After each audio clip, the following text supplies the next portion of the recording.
Hello friends, मैं नीतीश कुमार आप लोगों को रिवीजन कॉम्पिटिटिव क्लास में स्वागत है तथा मैं नीतीश कुमार आप लोगों के लिए आज मैं एक नया टॉपिक लेकर आया हूं, जिस टॉपिक का नाम है प्रकाश। तथा मैं नीतीश कुमार आप लोगों को प्रकाश के बारे में कुछ जानकारियां देना चाहता हूं, जो आप लोगों के लिए बहुत ही ज़रूरी है। तो चलिए दोस्त, हम अपना टॉपिक पर अब चलते हैं। सबसे पहले हम यह जानेंगे कि प्रकाश जो है सो किसे कहते हैं, लाइट क्या है। तो जानेंगे कि प्रकाश एक प्रकार की ऊर्जा है जिसकी सहायता से हम किसी वस्तु को देख पाते हैं या देखने की अनुभूति प्राप्त होती है, उसे हम प्रकाश कहते हैं तथा प्रकाश को इंग्लिश में लाइट कहा जाता है। अगला टॉपिक है हमारा तथा प्रकाश जो है सो प्रकाश हमेशा सीधी रेखा में गमन करते, ना कि वह टेढ़ी मेढ़ी रेखा में गमन नहीं करते। अगला है कि प्रकाश की सबसे ज्यादा चाल किसमें होता है। यह कहता है कि प्रकाश जो है सो सबसे ज्यादा स्पीड से किस में चलता है, अगर चलता भी हो तो कितना स्पीड से चलता है। तो सबसे ज्यादा जो प्रकाश की चाल है वह है निर्वात। निर्वात में प्रकाश की चाल जानते हैं कितना है? 3 × 10⁸ मीटर प्रति सेकंड की रफ्तार से चलता है। किस में? निर्वात में चलता है। जबकि वही जल में प्रकाश की चाल जानते हैं कितना है? 2.25 × 10⁸ मीटर प्रति सेकंड की रफ्तार से किस में चलता है? जल में। अच्छा, अब है कि कांच में प्रकाश की चाल कितनी होती है? तो कांच में प्रकाश की चाल होता है 2 × 10⁸ मीटर प्रति सेकंड की रफ्तार से किस में चलता है? चाल। यानी कि कांच में चाल कितना है? 2 × 10⁸ मीटर प्रति सेकंड की रफ्तार से क्या होता है? प्रकाश कांच में दूरी तय करता है। तो कहता है कि सबसे ज्यादा चाल किसमें है? तो निर्वात में कितनी है? 3 × 10⁸ मीटर प्रति सेकंड की रफ्तार से जो प्रकाश है सो किसमें चलता है? तो निर्वात में चलता है। अगला हमारा है कि सूर्य से प्रकाश को पृथ्वी तक आने में, देखिए ये है सूर्य के प्रकाश को पृथ्वी तक आने में कितना समय लगता है? तो सूर्य की रोशनी को पृथ्वी तक आने में 8 मिनट 19 सेकंड का समय लगता है। कितना लगता है? 8 मिनट 19 सेकंड का समय लगता है। अगला है कि चंद्रमा से परावर्तित प्रकाश को पृथ्वी तक आने में, यानी कि चंद्रमा का अपना कोई प्रकाश नहीं होता है, बल्कि जो चंद्रमा है सो सूर्य की रोशनी यानी कि परावर्तन से अपना जो लाइट होता है सो पृथ्वी तक आने में कितना लगता है? किसके? तो चंद्रमा के। तो इसका जो है सो 1.28 सेकंड लगता है। कितना? तो 1.28 सेकंड किसकी? चंद्रमा के परिवर्तित प्रकाश को पृथ्वी तक आने में 1.28 सेकंड लगता है। अगला अब हमारा है कि प्रदीप्त वस्तुएं जो है सो किसे कहते हैं?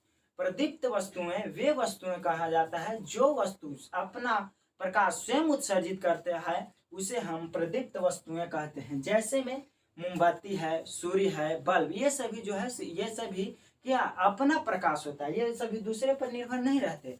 क्या? तो अब हम जान चुके हैं प्रदीप्त वस्तुएं। अगला टॉपिक है हमारा अप्रदीप्त वस्तुएं।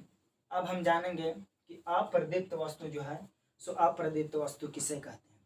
अप्रदीप्त वस्तु वैसे वस्तुओं को कहा जाता है जो वस्तु अपना प्रकाश उत्सर्जित नहीं करता है। जैसे में कांच हो गया, कांच के पास अपना प्रकाश नहीं है। किताब हो गया, किताब के पास भी क्या है? अपना प्रकाश नहीं है। टेबल हो गया, टेबल के पास भी अपना प्रकाश नहीं है। अगला टॉपिक है हमारा पारदर्शक वस्तु। पारदर्शक वस्तु किसे कहते हैं? पारदर्शक वस्तु वे वस्तुएं होती है जो जिससे होकर प्रकाश गुजर जाती है, यानी कि क्या होता है? आसानी से गुजर जाता है। जैसे में कांच है, अगर ये कांच है शीशा, यहाँ से अगर प्रकाश इसको में डालेंगे तो क्या बाहर निकल जाएगा, यानी कि क्या है? पारदर्शी वस्तु, यानी कि प्रकाश क्या हो? आर पार हो जाए आसानी से, उसको पारदर्शी वस्तु कहते हैं। अगला कहता है कि पारभासी वस्तुएं किसे कहते हैं? तो अब जानेंगे कि पारभासी जो वस्तु है सो किसे कहते हैं। पारभासी वस्तुएं वे वस्तुएं हैं जो जिनसे प्रकाश गुजारने पर उसकी कुछ ही किरण बाहर निकल पाती है। जैसे में घिसा हुआ अगर कांच रहेगा तो उसमें प्रकाश पूर्ण रूप से नहीं निकलता, बल्कि उसमें कुछ ही जो प्रकाश है सो बाहर निकल पाता है। जैसे में थिन पेपर में से भी क्या होता है, पूरा प्रकाश नहीं निकलता बल्कि कुछ ही प्रकाश निकल पाता है। तेल लगा हुआ कागज, तेल लगा हुआ कागज, तेल लगा हुआ कागज, तेल लगा हुआ कागज में भी पूरा प्रकाश नहीं निकलता बल्कि कुछ ही प्रकाश निकलता है। अगला है अपारदर्शक वस्तुएं। अब हम जानेंगे कि अपारदर्शक वस्तुएं जो है सो किसे कहते हैं। तो सुनिए, अपारदर्शक वस्तुएं वैसे वस्तुओं को कहा जाता है जिनसे प्रकाश गुजारने पर नहीं आर पार नहीं होता, जिनसे प्रकाश होकर नहीं गुजर पाती है, उसे ही क्या कहते हैं, उसे अपारदर्शक वस्तु कहते हैं। जैसे में टेबल, कुर्सी, बेंच, इस सब से क्या होगा, कभी प्रकाश पार हो सकता है, कभी नहीं होगा। चलिए, तो अब है हमारा कि प्रकाश का प्रकीर्णन। जानेंगे कि प्रकाश का प्रकीर्णन किसे कहते हैं। प्रकाश का प्रकीर्णन क्या है?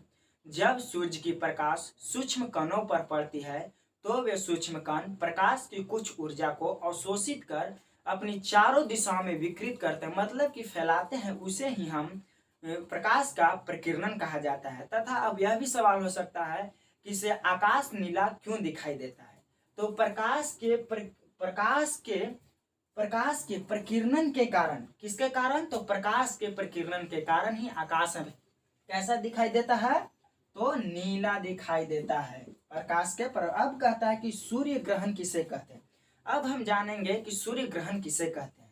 तो जब पृथ्वी और चंद्रमा, जब देखिए यहाँ लिखा हुआ कि जब पृथ्वी और सूर्य के बीच में अगर चंद्रमा आ जाता है, मून आ जाता है, तो क्या होगा, वो होगा चंद्र ग्रहण, मतलब सूर्य ग्रहण।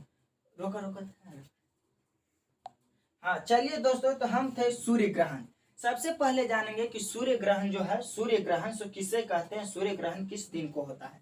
तो यानी कि जब पृथ्वी और सूर्य के बीच में जब चंद्रमा आ जाता है तो उस दिन क्या होता है, सूर्य ग्रहण होता है। और सूर्य ग्रहण जब भी होगा तो किस दिन को होगा, तो अमावस्या के दिन ही क्या होता है, तो सूर्य ग्रहण लगता है। अब कहता है कि चंद्र ग्रहण कब होता है। तो चंद्र ग्रहण जो है सो जब मून यानी कि सूरज और मून यानी कि चंद्रमा और सूरज के बीच, चंद्रमा और सूरज के बीच में अगर पृथ्वी आ जाती है तो वह कौन सा क्या होता है, तो वहां क्या लग जाता है, चंद्र ग्रहण हो जाता है। कौन सा ग्रहण, चंद्र ग्रहण। और चंद्र ग्रहण किस दिन को होता है, तो पूर्णिया के दिन को होता है। चंद्र ग्रहण किस दिन को होता है, पूर्णिया को होता है। हेलो फ्रेंड्स, ये हमारा वीडियो आज का इतना ही है। अब हम चलेंगे अगले एपिसोड में तथा हमारा वीडियो समाप्त हुआ। अगर यह मेरा वीडियो अच्छा लगा होगा तो मेरे इस वीडियो को लाइक, सब्सक्राइब और शेयर करें ताकि मैं आपको अधिक से अधिक इसके बारे में आगे चैप्टर में जानकारियां दे सकूं, जिससे कि आपका विकास हो सके।